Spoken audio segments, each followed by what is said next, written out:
Started in 3, 2, 1, go!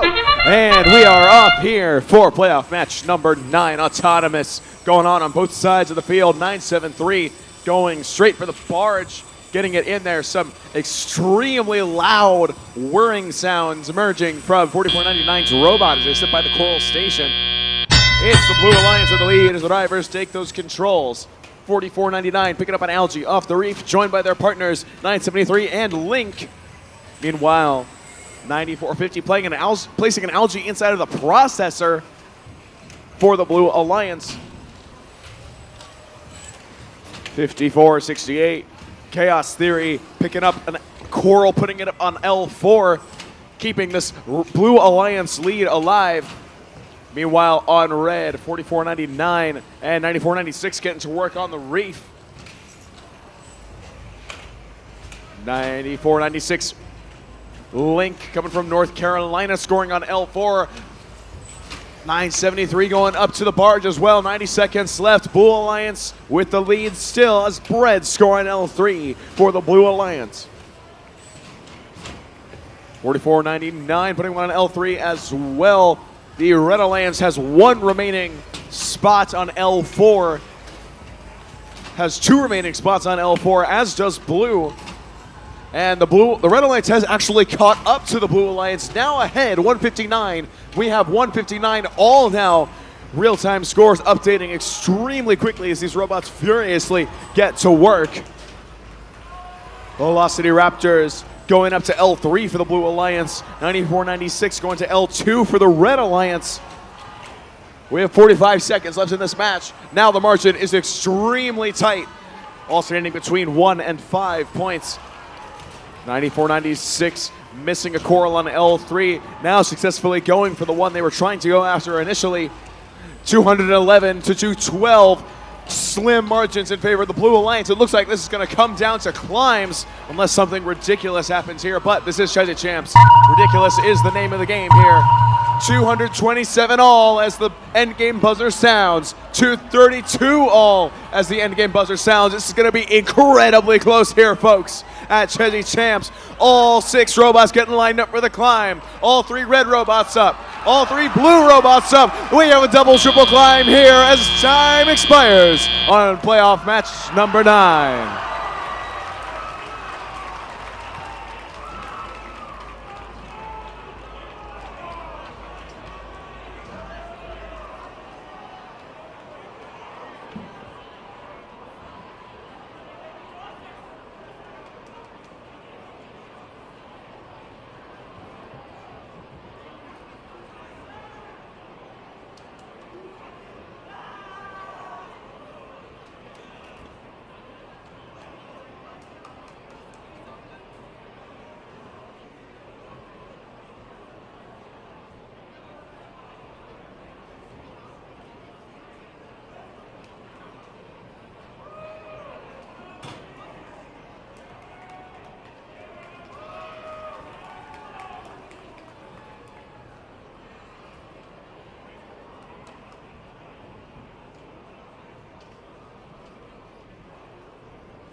All right, our referees are checking out the score from that match. We don't have it just yet. We'll be right back. For now, we're going to head over to the RSN desk. They're going to talk about what happened, and when we have the final score, we'll be right back. So the thing that they're probably looking at is Blue Alliance here took advantage of a part of the field that isn't usually showing up in playoffs. So we're going to show you 2x speed here from about 90 seconds left in the match. The Blue Alliance, as the Red Alliance has already got their barge net mostly full, they have just started pumping algae into this processor. And now it's very difficult for Red to get all of the algae that come into here to stay in there. And it got to the point in the last part of this match where Blue was still going to the wall, but then the algae was coming back to their side of the field, and they were just putting them back in the wall. So they were recycling algae here. And able to continue doing coral, so keeping up on the reef there, and the score is just tied up when the Blue Alliance has no algae in their barge net. Yeah, it's a really interesting dynamic. What do you think would cause an alliance to even think of this, right? Like this is a really interesting thing that we don't see very often. So what would you expect was the like precursor conversation to like, oh hey, here's what we saw this happen earlier. This is crazy. I think we saw it because at Chezy Champs, more so than I think we saw at championships, just the algae's bouncing out of these nets. Teams aren't as practiced, the precision of it, it's either too short or too far.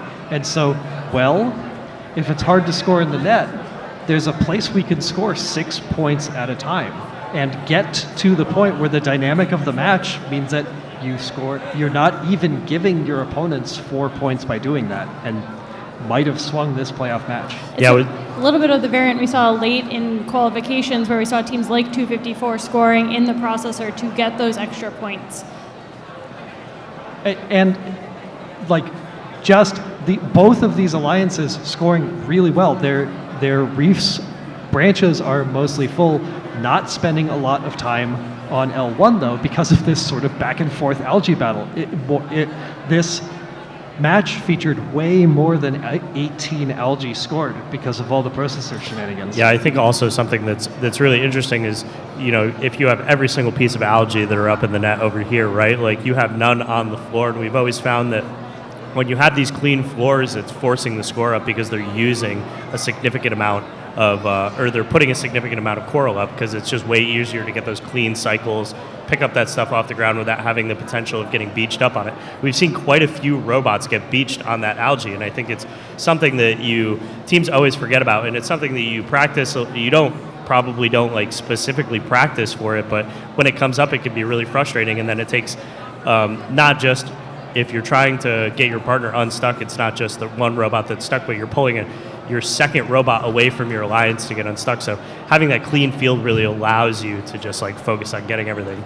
And both of these alliances working very hard to get that clean field. It's usually the case that if the alliances are cleaning the field of algae, that they are about even in total algae scored in the nets. So just sort of a wash there, and then it's about how quickly you can use that ability to, now that your field is clear, now you can put up coral, and it's a coral battle, and it's a make sure that you get up off the carpet at the end battle.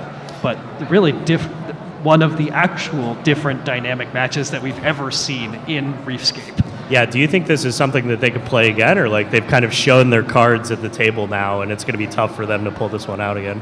I feel like it depends entirely on the human player and how much they have practiced trying to get that algae in, and it's going to probably pivot the other alliances, so they're going to be thinking more about their algae management in the reef. Maybe you're scoring closer to the center of the field to give your human player a little bit more room there to try and get more of the algae up and in.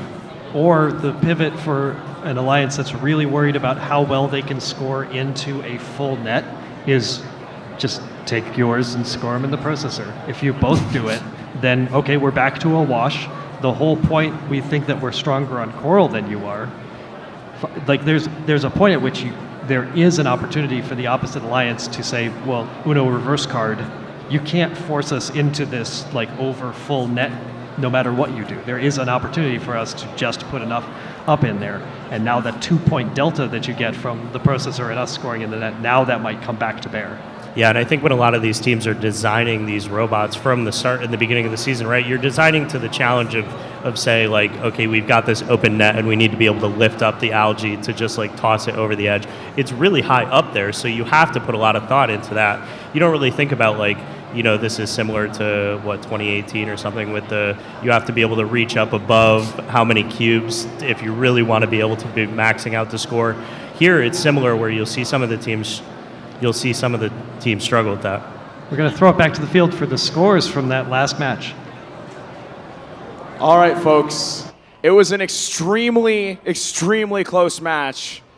Before we see the results, we want to explain one of the calls that was made. So a ball was thrown into the barge after T0, which means after the match ended. However, it was in before the 3-second scoring period was completed, so it does count.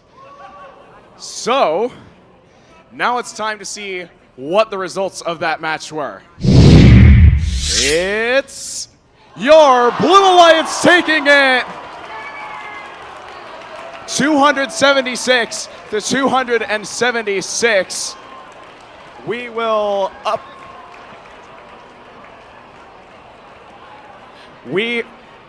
It must be auto points as the tiebreaker. So the first tiebreaker in a playoff match that is not finals in the game manual is leave plus auto points. Because the Blue Alliance scored more in autonomous, that does mean the Blue Alliance is your victors for this match. And they're staying alive in the lower